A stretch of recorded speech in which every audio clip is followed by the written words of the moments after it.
বন্ধুরা, আজকের গল্প গুটকা কেলেঙ্কারি।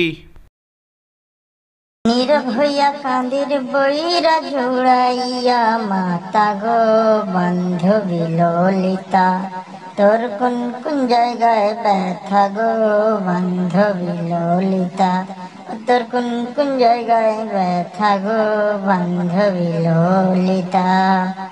নীরব হইয়া কাঁদির বইরা জুড়াইয়া মাতা গো বান্ধবী ললিতা। কিরে পচা, এখানে কি করছিস? এই তো এমনি বসছিলাম। তা তুই কোথায় যাচ্ছিস? আমি একটু দোকানে যাচ্ছি। তা তুই যাবি নাকি? না রে, আমি যাব না। আরে চল না। দেখ, আমি গেলে কিন্তু আমাকে কিছু খাওয়াতে হবে। আচ্ছা ঠিক আছে, চল। হ্যাঁ চল। তোর কোন কোন জায়গায় ব্যথা গো বান্ধবী ললিতা, তোর কোন কোন জায়গায় ব্যথা গো বান্ধবী ললিতা।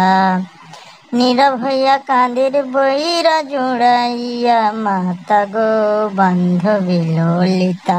আচ্ছা, তুই কি কিনতে দোকানে যাচ্ছিস? আমি ওই তো এক প্যাকেট বিড়ি আর একটা গুটকা কিনতে যাচ্ছি। কাকা, একটা বিড়ির প্যাকেট আর একটা গুটকা দাও, আর ওকে একটা 1 টাকার চকলেট দাও।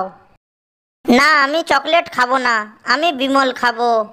আরে বিমল খাস না, বিমল খেলে দাঁত খারাপ হয়ে যাবে।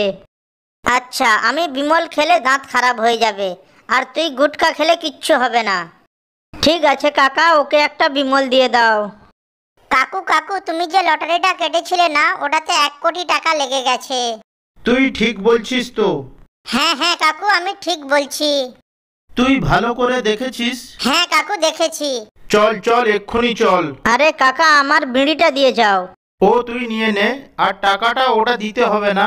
এখন আমি 1 কোটি টাকার মালিক, আমি আর দোকান চালাবো না। কি মুশকিল, এদিকে আমার নেশা লেগেছে আর আমাকে বিড়ি না দিয়েই চলে গেল। ধুর, ভাল লাগে না। ভিডিওটি যদি ভালো লেগে থাকে তাহলে ভিডিওটিতে একটি লাইক করে চ্যানেলটি সাবস্ক্রাইব করবেন। ধন্যবাদ।